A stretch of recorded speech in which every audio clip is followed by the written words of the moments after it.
If you're like many small business owners, the demand on your time for creating social media content can feel overwhelming and like an uphill battle. Fortunately for us, though, in the wedding industry, we have a unique opportunity that's far less time consuming and ever changing, like Instagram. And it's a tactic that not only have I used for the last 17 years to grow my own business and book clients consistently without having to rely on Instagram, but one of my students was able to take most of 2023 off from Instagram and still keep up with bookings. I am talking about vendor referrals, and I've got some amazing tips to share with you today on how you can boost your business by leaning into getting more of them.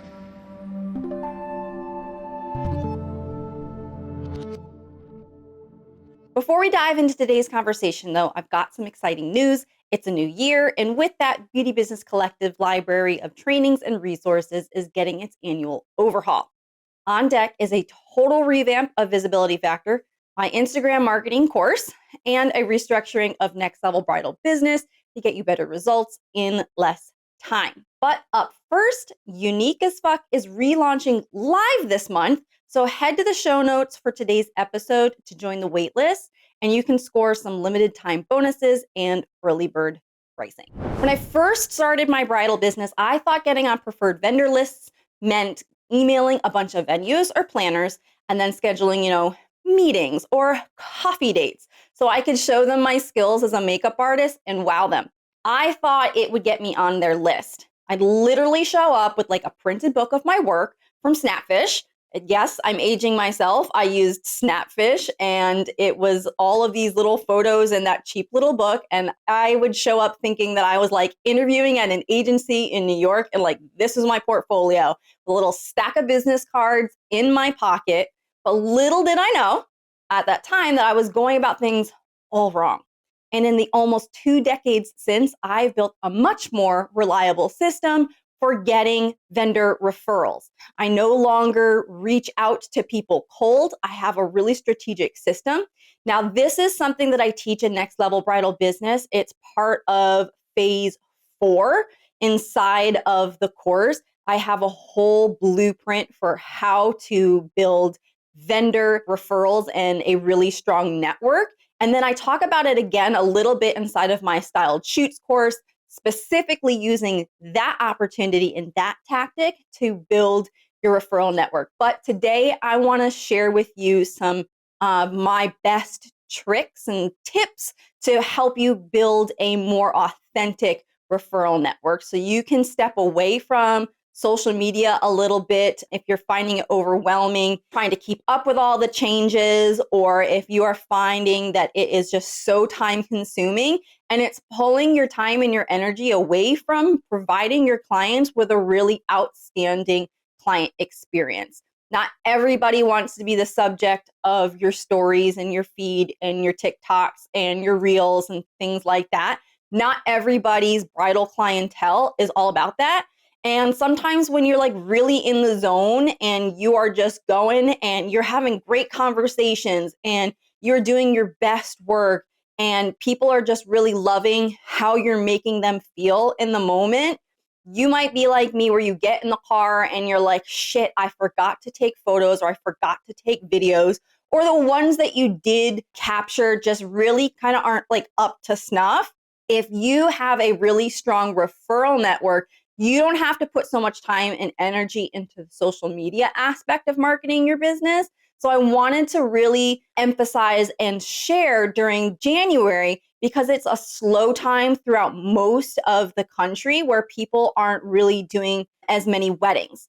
And usually by the end of like January, early February, before the spring season kind of kicks into high gear, is when a lot of vendors are getting kind of antsy and they are looking to collaborate and meet with new people and build up the referral network. So I figured that this was a perfect time of year to really introduce the topic or kind of reinvigorate this sense of let's build a community within my local marketplace so we can, help build and support one another and grow each other's businesses in a really genuine and authentic way. So tip number 1 is you have to keep in mind that it's not about what they can do for you, it's about what you can do for them. Okay? Your skills are not enough. I don't care how good you are at hair, I don't care how good you are at makeup. You meet them one time, they might love your work, but if you don't stay top of mind with them and there's no benefit to referring you, they're not going to do it. There needs to be a genuine reciprocity and a genuine respect for one another if it's going to be a beneficial exchange, okay? A beneficial exchange of time and energy and putting each other's reputation on the line for the other person. And besides, you never know when the next person who is building the referral network the right way is going to come in right behind you and steal their attention.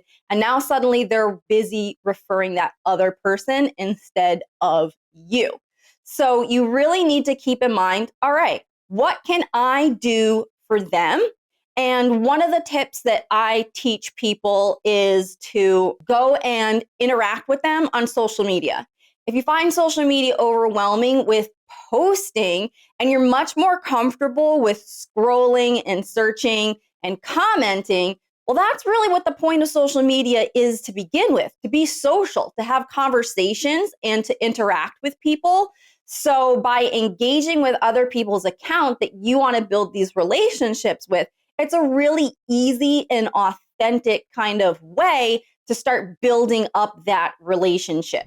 Okay, this might be a little TMI here, but if you're like me and coffee, while it's amazingly tasty, always makes you have to, go, it's not always my first choice in the morning on my way to clients or weddings. Too many times I've needed to use the bathroom while working, and running to a bathroom far enough away from my client wasn't an option. Want to know the fastest way to not be on a preferred hair or makeup artist list for a photographer anymore? Drop a bomb in their client bathroom because Starbucks used real milk instead of coconut milk. One time. Not my finest moment, friends. The candle was not cutting it that day. Plus, for the last year, I have been on a mission to cut back on drinks full of chemicals like soda or way too much sugar like coffee, not to mention tons of caffeine isn't so fabulous when you have anxiety like me. Recently, I found these shots called Magic Mind, and they're like those little energy things at the gas station register, but way better and more healthy. It uses matcha and B vitamins for energy, but also combines lion's mane mushrooms to help you feel focused and ashwagandha and turmeric for lowered stress. Now, I already take ashwagandha. I found some gummies at the International Beauty Show in New York City last March when I went. I've been taking ashwagandha for several months, and I've noticed that it was really helping my anxiety. And then as far as turmeric, I take these like giant horse pills of turmeric because it helps to lower inflammation. So it's been really good for my joints. Having done this job for, 17 plus years now, I have really jacked up shoulders, really jacked up knees and hips from long hours of standing. And for much of my career, I packed my kit full of way too many things. My shoulders really just messed up, and turmeric really helps with the inflammation in my joints.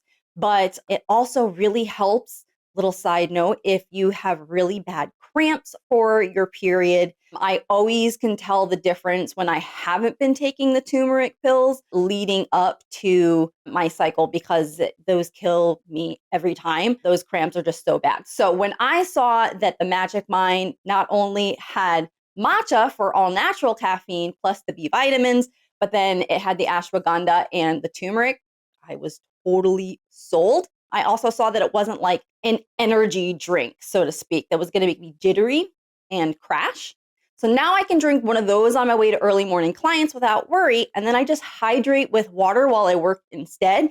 It's so much easier to keep a little shot in my purse or just down one of those after brushing my teeth while I'm getting ready and really like wake up and feel really calm and focused, but energized for the rest of my day. And then I'm just drinking water, which is really super healthy for me anyways. I combine them with my Element electrolyte packets because they don't have any sugar in them. So I'm able to stay hydrated and energized really evenly throughout the day. So if you're somebody who has been really struggling with trying to find something that's not so coffee laden for your caffeine, and maybe you want to cut back on your sugar like I did, I highly, highly recommend these little guys. I've been taking them before going to my clients in the morning, and I am absolutely loving the results. If you're listening to this episode live this January, you can get 1 month for free when you subscribe for 3 months. So you can gear up to crush your goals for 2024 while fully focused and not jittery. You can use my code SWEARS20 and get an extra 20% off, which gets you to 75% off. Now, this only lasts until the end of January, so hurry up before it goes away.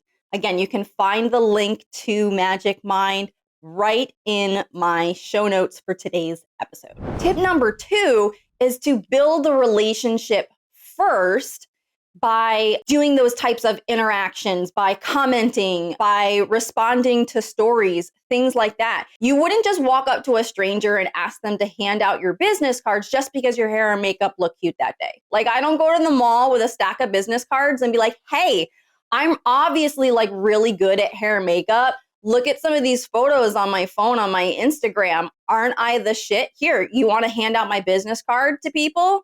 No, that wouldn't work. So by cold calling people or emailing people and being like, hey, I'm a makeup artist and I'm looking for other people to refer me to their brides and build my business for me. Would you be interested? Like, that's probably why you might be struggling and thinking, okay, networking with planners or photographers or venues really just isn't worth the investment of my time. Because you're really kind of going about it the wrong way. You're approaching it from I want them to build my business for me. You're not giving them a benefit to it. So that was like tip number 1. There has to be reciprocity. What's in it for them?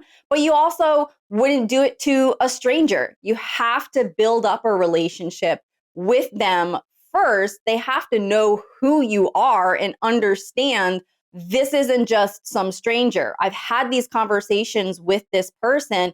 And by building that relationship, they also get to know your vibe. And they would know whether or not you are actually the right fit for their clientele. So those 2 tips really kind of go hand in hand.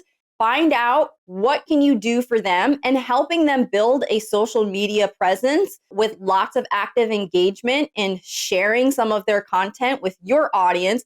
They're going to come back and do the same thing with their audience. They're going to, it's called reciprocity, and they're going to go through your content and they're going to start engaging. They're going to like it. They'll maybe start commenting on it. And when they find stuff that's really good and valuable, they'll share it. You see a lot of that in the hair and makeup industry already. So many people are moving into educational type content for their audience, for their brides. Here's how to show up with your hair or your makeup for your wedding day. Or here's tips for bridesmaids. Or here's tips for why we don't recommend having a half updo on a windy day or a rainy day or whatever. And other people are like, this is really valuable. This is great for my audience too. And they turn around and they share it. So if you're commenting and interacting with their content, they're going to see your very valuable content and then share it with their audience as well. But it's not necessarily like, hey, there's these beautiful updos. I'm just going to turn around and share that with my audience. There's really no value in that to them. Yes, their audience might like that and it might match the branding and the dream bride kind of vibe. And they might think it's pretty too, but there's no benefit to them to share hair pictures. Like, they're not hairstylists. Their audience isn't following them for hair inspiration. So sharing those types of things with their audience, not really going to happen. So you really, if you want them to share your kind of content, 1, you have to engage with them first. They have to get to know you and know that you are a good fit for their audience. But you also have to keep in mind, you have to give them something valuable to share. It's not their job to market your business, even if their audience is also going to need a hairstylist for weddings or a makeup artist for weddings as well. Okay, allow me to interrupt today's episode really quick because I have a quick question for you. Have you joined me inside of my free training yet? If not, click the link below. It's right in the description box. The training is called The Essential Systems You Need in Your Bridal Business to Achieve Higher Levels of Success and Freedom. And I'm going to teach you exactly how to book brides faster, easier, and with less effort. So go down to the description box, click the link, and sign up. It's free, it's on demand, and I'm going to give you access to all the tools you need to build and grow a powerfully successful bridal hair and makeup business without the gimmicks in as little as 90 days. Again, the direct link for the free training is included in the description box for today's episode. Now let's get back to the conversation. And last but not least, it's really important to make sure that you do your research. Don't just reach out to venues or photographers or wedding planners because they're really popular online. You want to find ones that are in alignment with your target market. You're not going to ask planners that focus on high-end luxury venues to promote your work if your dream bride gets married at country estates or wineries and vice versa. If the people that they have in their audience don't match the type of audience that you want to work with, it's not beneficial to either one of you to cross promote. Not every photographer or wedding venue or planner is going to want to work with you just because you serve brides.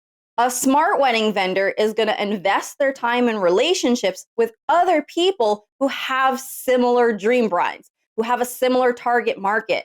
So if you're looking for somebody, like I was just working with one of my one-on-one coaching students, and one of her goals for our 90 days together is to build her a bridal website and to build up her bridal Instagram. She works in a salon. She's starting to do weddings on the side. And so she really needs to get some beautiful images of brides to use for her website, to use for her Instagram, and to start marketing. And one of the things that we were talking about is maybe participating in a few styled shoots. And she was talking about how she was having a really hard time finding them. And I was talking with her about, like, you need to find the people who are already serving the type of clients that you want to serve. That's where you're going to need to invest your time and your energy, because if your dream brides, like I said, are getting married out at country estates or at wineries or barn weddings and things like that, and you reach out to a planner that's in the middle of a big city and they do weddings at museums or historical venues with a city vibe, or just things that are just a more modern, sleek, contemporary kind of look.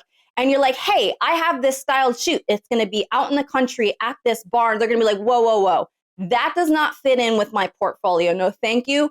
I'm not interested in doing that. And that is a smart business decision on their part, because why would they take all of this time and all of this energy into putting together a styled shoot that's not going to appeal to the type of brides that they want to work with?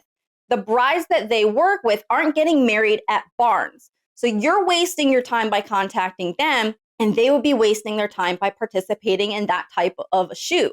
So when you are looking for people to build a network with, the most important ones are the types of vendors that are already working with your dream brides. What venues do you work at a lot, or do you want to work at more? If you're going through a rebranding, or if you are going through a huge price increase and you are restructuring and realigning with who your dream bride is, it is time to do an overhaul of your marketing. It's time to look at the venues that you're working at. Are you working at places that you want to continue to work at? Are you working at the types of venues that make your job easier, or the type of venues that make your job harder? If you keep going back to these same venues where you can't get in early enough, and it's a constant conversation and a constant struggle for your bride to understand she can't actually fucking get ready there. She has to go to an Airbnb or a hotel nearby, and it makes your life that much harder. And you look like the bad guy because you're the one coming at them and saying, I need to start this early. We need this number of hours, or it's going to cost all this extra money for me to bring all these other artists. They're not necessarily going to hold that against the venue.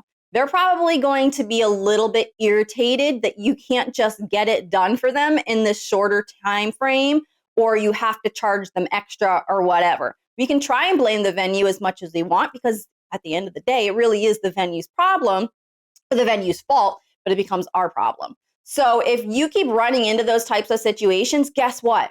Maybe stop working with brides at that venue and shift your marketing. Find a different venue where the getting ready suite is open early enough. There has to be ones in your area, okay?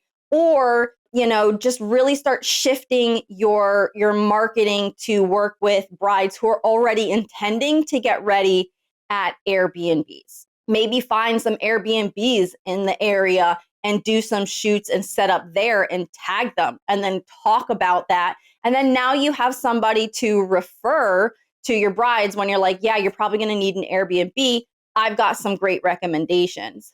That helps your business in the long run, but it helps their business. And then they're going to see that you're constantly working there and you're constantly referring. And then they're going to start sharing your content. When you tag them, when you are posting there, they're going to turn around and they're going to share that and promote that to their audience. So you can see how finding the right people that provide solutions for your brides and provide solutions for your business can turn around and give you more long-term marketing support than just being like, I'm going to Google all the wedding planners in my area and send out an email to all of them and then hope that when I meet them for coffee, they're so impressed and so wowed by me that they're suddenly going to refer all of their brides to me.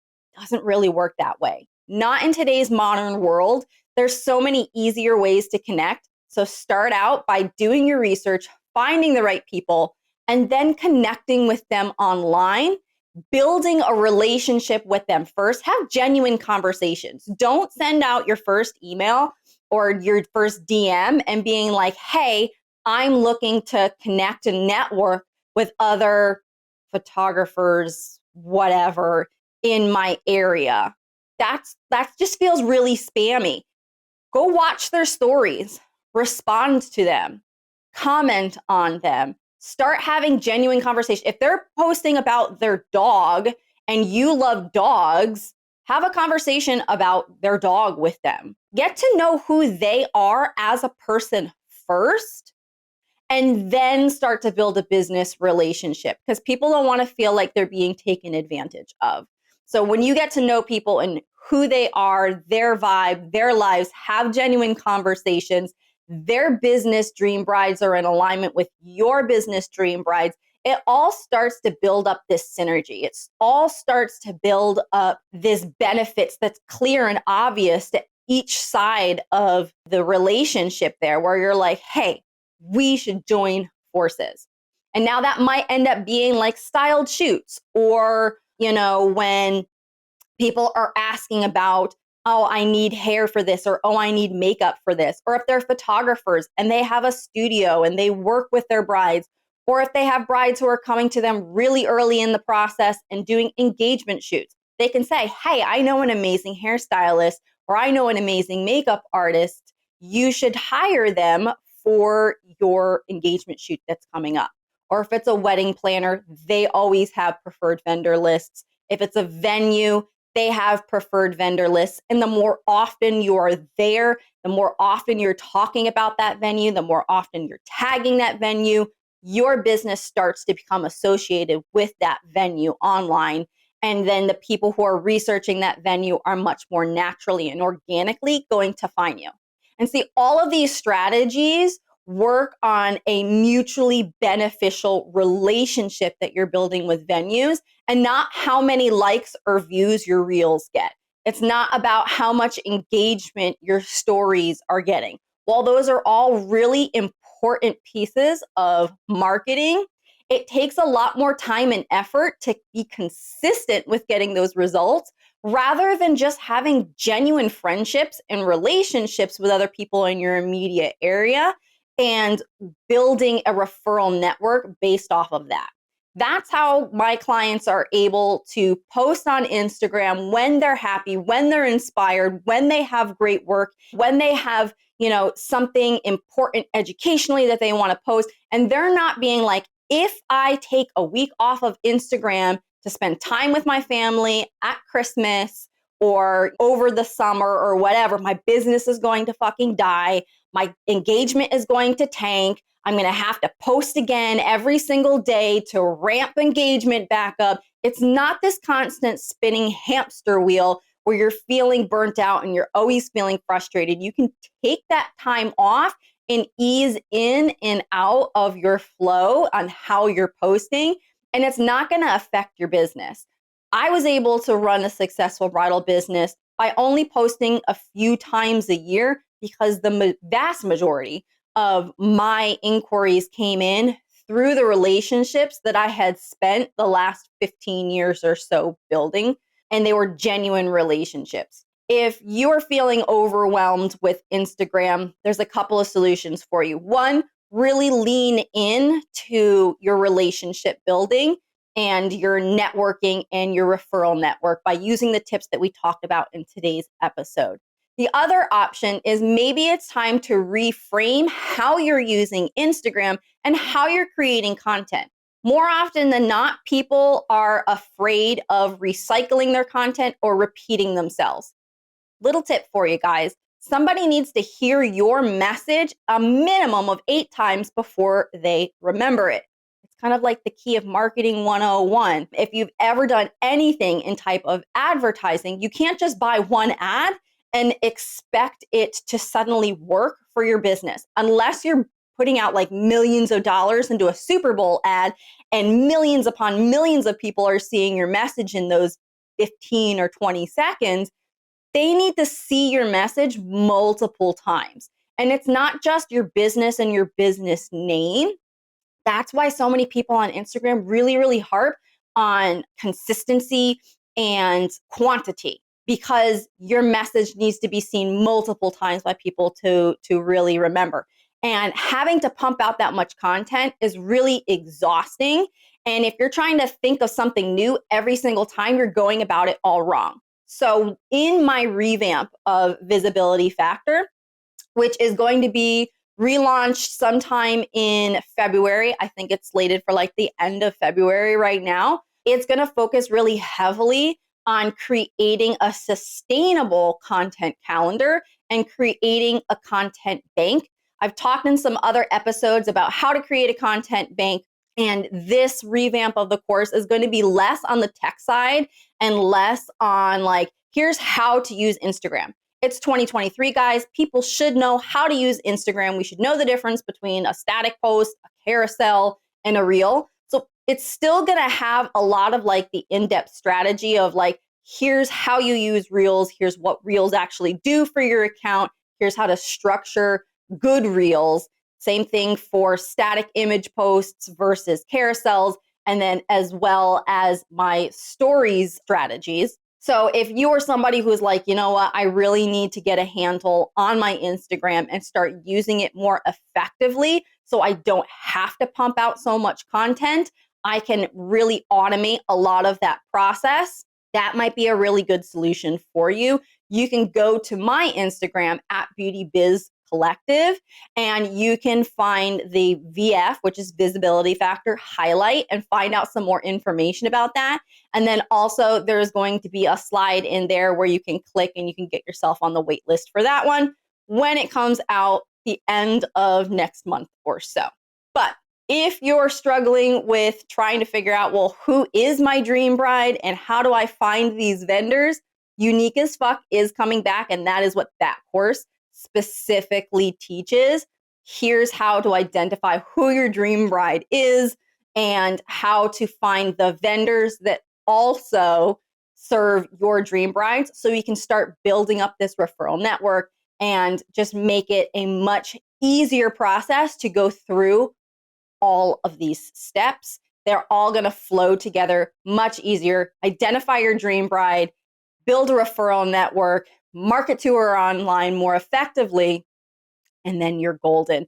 You're going to see yourself getting so many more inquiries and much higher quality inquiries as well, because it's not just the number of people. If you are not reaching the right kinds of people who actually want to work with you, who want your styles, who are willing to pay your prices, all those kinds of things. If you want to stop getting ghosted, you really need to narrow in on who your dream brides are, market to her correctly and effectively on social media, and then build up a referral network where you're leveraging other people's businesses to help you continue that flow of dream bride inquiries. So I hope that you understand that when you take the time to put in the effort to do your research, find vendors that align with your dream bride, and build a relationship built on reciprocity and genuine respect for their expertise, you're going to find your inbox flooded with inquiries based on referrals that require minimal effort on your part to market yourself. It's so much easier. Like I said, you're not going to be getting those brides that are out of alignment, because everything that you're doing, every piece of your business, all comes back to who that dream bride is. So it's all going to work synergistically together. Your marketing, your website, your referral network, your branding, like literally everything is all targeted towards your dream bride. And then you can create content and you can market yourself so much faster and easier. It's not going to feel like this hamster wheel. It's not going to feel like you have to worry about what new app comes out and what new feature inside of Instagram, whether it's now suddenly threads that we're supposed to be doing or whatever. You understand, here's my dream bride, here's how to reach her, and here's how to market to her online. It's all going to flow so much easier. Thank you so much for joining me in today's episode. I hope that I have planted the seeds for you to level up your business inside of 2024. Now is the perfect time to upgrade your marketing, upgrade your systems, and really dial in who your dream brides are. If you aren't fully booked for 2024, you have plenty of time to still get those bookings in. It takes small, consistent daily action to see big results. You don't have to overwhelm yourself by diving in and trying to create or fix or build or grow this whole business all in one shot. It's really those small little steps that you're working on consistently every single day. And then the changes that you implement now in early 2024 will serve you in having an even more successful business in 2025. Because remember, this is the time we're in like the crux of engagement season. Thanksgiving passed, Christmas passed, New Year's Eve just passed. We're coming up on Valentine's Day soon. All of these people are going to be flooding the market soon with looking for wedding vendors and looking for hair and makeup. So all of these things are going to help serve you for booking better quality weddings and more weddings for 2025, not just inside of 2024. So I hope you enjoyed today's episode. If there was something about today's conversation that really spoke to you, I would love if you would share it. Just take a screenshot of wherever you are when you're listening to today's episode and share it to your Instagram stories, and leave me a feedback or a comment on what stood out to you today. What small change are you going to make in your business? Or if you're really excited about some of the changes that are coming to all of the trainings and the resources, and something that you're most excited about, let me know about that too. And I will be happy to send you some information about the changes within those programs. I will see you back again next week. Same time, same place.